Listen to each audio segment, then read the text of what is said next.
ذرا سوچئے، آپ بازار میں چل رہے ہیں اور اچانک آپ کی ٹانگوں میں طاقت کم محسوس ہونے لگے، یا رات کو بستر پر لیٹتے ہی پاؤں میں جلن شروع ہو جائے، ایسا لگے جیسے سوئیاں چبھ رہی ہیں، سن ہو جانا، جھنجھناہٹ ہونا اور درد کی وجہ سے نیند خراب ہونے لگے۔ پھر انسان سوچتا ہے کیا میری رگیں کمزور ہو گئی ہیں، کیا مجھے کوئی طاقت کی دوا یا وائٹامن کے کیپسول چاہیے۔ اگر آپ بھی ٹانگوں میں کمزوری، جلن، چبھن یا نروز یعنی اعصاب کے درد کا سامنا کر رہے ہیں تو یقین کریں آپ اکیلے نہیں ہیں۔ ہر روز بہت سے لوگ مجھ سے یہی سوال کرتے ہیں، لیکن آج میں آپ کو ایک نئی دوائی بتانے والا نہیں ہوں۔ آج میں آپ کو آپ کے کچن میں موجود 3 ایسی چیزوں کے بارے میں بتاؤں گا جو آہستہ آہستہ اور خاموشی سے آپ کے اعصاب کو نقصان پہنچا رہی ہیں۔ اور سب سے حیران کن بات یہ ہے کہ اگر آپ نے ان 3 چیزوں کو کنٹرول نہیں کیا تو صرف وائٹامنز یا طاقت کی گولیاں لینے سے مسئلہ حل نہیں ہوگا، کیونکہ اصل مسئلہ کہیں اور ہے۔ اگر آپ کے پاؤں میں جلن، چبھن یا جھنجھناہٹ ہے تو کامنٹ میں پاؤں لکھیے گا تاکہ مجھے اندازہ ہو سکے کہ کتنے لوگ اس مسئلے کا شکار ہیں۔ میرا نام ہے ڈاکٹر طاہر، چینل کو سبسکرائب ضرور کر لیجیے گا۔ تو آتے ہیں جی پہلی خطرناک چیز کی طرف، اور شاید سن کے آپ کو حیرت ہو کیونکہ یہ چیز تقریباً ہر گھر کے اندر موجود ہوتی ہے۔ پہلی چیز ہے یہاں پہ سفید چینی اور ضرورت سے زیادہ میٹھے کا استعمال۔ جب بھی ہم بہت زیادہ میٹھا کھاتے ہیں اور خون میں شوگر کا لیول لمبے عرصے تک زیادہ رہتا ہے تو اس کا اثر صرف شوگر تک محدود نہیں رہتا، یہ ہمارے اعصاب اور چھوٹی چھوٹی خون کی نالیوں کو بھی نقصان پہنچا سکتا ہے، جو اعصاب تک آکسیجن اور ضروری غذائیت پہنچاتی ہیں۔ اعصاب کو صحیح طریقے سے کام کرنے کے لیے اچھے خون کی فراہمی ہونی چاہیے، لیکن زیادہ شوگر وقت کے ساتھ ساتھ ان راستوں کو متاثر کرتی ہے۔ ایک اور اہم بات سمجھیں، زیادہ شوگر اعصاب کی حفاظتی تہہ کو نقصان پہنچاتی ہے۔ اس تہہ کو مائلن شیت کہتے ہیں۔ آپ ایسا سمجھیں کہ بجلی کے تار کے اوپر حفاظتی پلاسٹک جو لگا ہوتا ہے، اگر وہ پلاسٹک خراب ہو جائے تو بجلی صحیح طریقے سے ٹریول نہیں کر پاتی۔ بالکل اسی طرح جب اعصاب کی حفاظتی تہہ متاثر ہوتی ہے تو سگنلز صحیح طریقے سے منتقل نہیں ہو پاتے اور پھر انسان کو پاؤں میں جھنجھناہٹ، جلن، درد اور کمزوری محسوس ہونے لگتی ہے۔ خاص طور پہ شوگر کے مریضوں میں یہ مسئلہ زیادہ دیکھا جاتا ہے۔ لوگ اکثر کہتے ہیں ڈاکٹر صاحب میں تو مٹھائی بھی نہیں کھاتا، بس دن میں 3 یا 4 کپ میٹھی چائے پی لیتا ہوں۔ لیکن مسئلہ یہ ہے کہ چائے میں شامل چینی، دودھ اور دن بھر کی دوسری میٹھی چیزیں ملا کر آپ کے جسم میں شوگر کی مقدار کافی زیادہ ہو سکتی ہے۔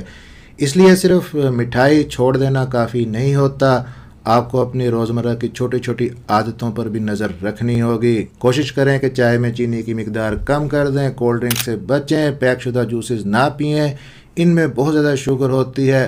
اگر آپ کو میٹھا پسند ہے تو کبھی کبھار تھوڑی مقدار میں گڑ استعمال کر سکتے ہیں، لیکن یاد رکھیں کہ گڑ بھی آخر شوگر ہی ہے، اس لیے اس سے بھی زیادہ استعمال نہیں کرنا۔ اصل مقصد یہ ہے کہ آپ کے جسم میں شوگر کا توازن بہتر رہے تاکہ آپ کے اعصاب لمبے عرصے تک کام کر سکیں۔ لیکن ابھی کہانی یہاں پہ ختم نہیں ہوئی دوستو، دوسری اہم چیز کے بارے میں بات کریں گے جو بہت سے لوگ ناشتے میں کھاتے ہیں اور وہ خاموشی سے آپ کے اعصاب کے لیے مسئلہ پیدا کر سکتی ہے۔ تو دوسری چیز کون سی ہے جو ہمارے گھروں میں بہت عام استعمال ہوتی ہے اور بہت سے لوگ اسے صحت مند ناشتہ سمجھتے ہیں؟ یہ ہے جی سفید میدا اور پروسیسڈ فوڈز۔ ہم میں سے بہت سے لوگ صبح کے ناشتے میں سفید ڈبل روٹی، بسکٹ، بیکری کی چیزیں یا باہر کے پراٹھے کھاتے ہیں۔ یہ چیزیں پیٹ تو بھرتی ہیں لیکن مسئلہ یہ ہے کہ ان میں اکثر پروٹین، فائبر اور ضروری وائٹامنز کم ہوتے ہیں۔ جب ہماری زیادہ تر خوراک انہی چیزوں پہ ہو تو پھر انڈا، دال، سبزیاں، دہی اور دوسری قدرتی غذائیں ہماری خوراک میں کم ہو جاتی ہیں، اور یہی چیز آہستہ آہستہ ہمارے جسم میں اہم غذائی اجزاء کی کمی پیدا کرنا شروع کر دیتی ہے، خاص طور پہ وائٹامن بی گروپ کی کمی۔ یاد رکھیں ہمارے اعصاب یعنی نروز کے لیے وائٹامن B12 اور B کمپلیکس بہت اہم ہوتے ہیں۔ یہ اعصاب کی صحیح حفاظت کرتے ہیں، صحیح طرح کام کرنے میں ہیلپ کرتے ہیں۔ یہاں پہ ایک دلچسپ بات سمجھے، جب آپ بہت زیادہ میدا کھاتے ہیں تو جسم کو اس کو ہضم کرنے کے لیے کچھ غذائی اجزاء استعمال کرنے پڑتے ہیں، جس کے نتیجے میں وہ وائٹامن جو جسم کے دوسرے اہم کاموں کے لیے ضروری تھے ان کی کمی پیدا ہو جاتی ہے، اور پھر اس کا اثر آپ کی توانائی اور اعصاب کی صحت پہ پڑتا ہے۔ نتیجہ کیا نکلتا ہے کہ ٹانگوں میں تھکاوٹ ہونے لگتی ہے، ہر وقت سستی رہتی ہے، جسم کمزور ہوتا ہے، بعض لوگوں میں ہاتھوں یا پاؤں میں جھنجھناہٹ ہوتی ہے۔ اب آپ مجھے سچ سچ کامنٹ میں بتائیں کہ آپ کا عام ناشتہ کیسا ہوتا ہے؟ کیا آپ انڈا، گھر کا کھانا، دال یا صحت مند چیزیں کھاتے ہیں، یا زیادہ تر چائے بسکٹ پراٹھا یا باہر کی چیزیں کھاتے ہیں؟ کمنٹ میں ضرور لکھیے گا کہ آپ کیا استعمال کرتے ہیں۔ اب سوال یہ ہے کہ اس کا حل کیا ہے؟ حل بہت ہی آسان ہے۔ کوشش کریں کہ میدے والی چیزوں کی جگہ زیادہ قدرتی غذائی چیزیں کھائیں، جیسا کہ دال ہے، چنے ہیں، انڈے ہیں، دہی ہے۔ خاص طور پہ وائٹامن B12 والی غذائیں لیں، جیسا کہ انڈے ہیں، دودھ ہے، دہی، گوشت، مچھلی، یہاں سے آپ کو ملتا ہے۔ لیکن جو لوگ گوشت نہیں کھاتے، جنہیں کھانا صحیح طریقے سے ہضم نہیں ہوتا یا جسم غذائیت کو اچھی طرح جذب نہیں کر پاتا، انہیں کبھی کبھی وائٹامن B12 کے سپلیمنٹ لے لینا ان کے لیے مفید ہوتا ہے، کیونکہ وائٹامن B12 کی کمی کا شکار ہو جاتے ہیں۔ وہ اپنے ڈاکٹر سے مشورہ کر کے سپلیمنٹ لے سکتے ہیں۔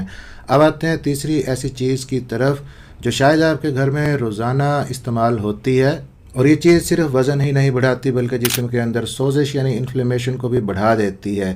تیسری چیز ہے جی یہاں پہ بار بار تلی ہوئی چیزیں، بہت زیادہ تیل والی غذائیں اور غیر صحت مند پروسیسڈ آئلز۔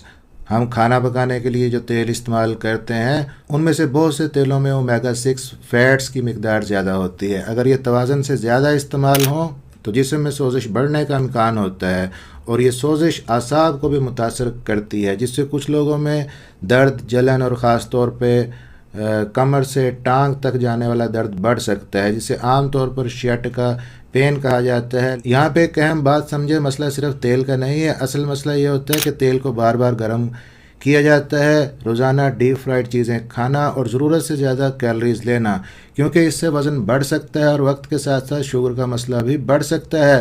تو پھر کرنا کیا چاہیے؟ اپنے گھر کے کھانے میں استعمال ہونے والے تیل پر نظر ڈالیں۔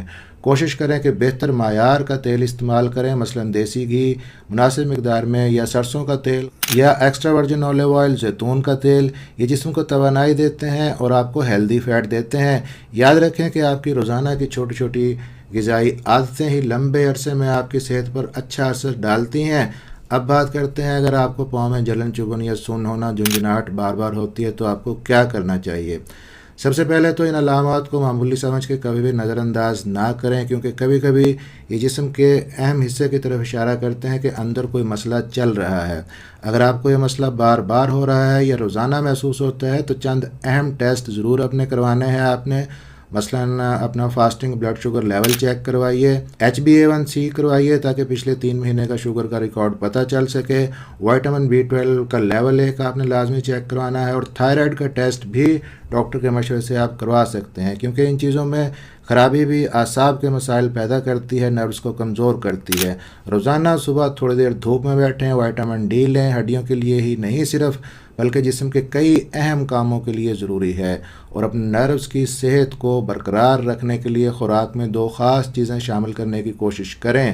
پہلی چیز ہے جی بھنے ہوئے چنے، اور دوسری چیز ہے یہاں پہ اخروٹ۔ یہ دونوں غذائیت سے بھرپور ہیں اور آپ کی مجموعی صحت کے لیے فائدہ مند ہیں۔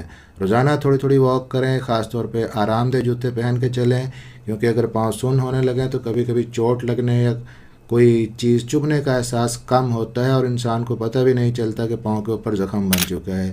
اس لیے اپنے پاؤں کو روزانہ دیکھنے کی عادت بنائیں، چیک کریں کہ کہیں کوئی کٹ، زخم یا سوجن وغیرہ تو نہیں ہے۔ خاص طور پہ اگر آپ شوگر کے مریض ہیں تب آپ کو یہ احتیاط ضرور کرنی ہے۔ اب ایک اہم سوال، کچھ علامات ایسی ہیں جنہیں کبھی بھی نظر انداز نہیں کرنا چاہیے۔